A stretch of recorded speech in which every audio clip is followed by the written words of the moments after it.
mayroon tayong dessert, buko salad. Buko siya kasi may buko. Ayan. May kaunting buko, prutas at saka grapes and mansanas. Kaya siya ay buko salad. Na fruit salad. Kasi may prutas siya, guys. Saka may gelatin. Ayan, guys.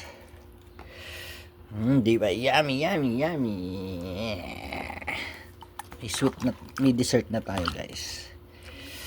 Ayan. Quick, easy making salad.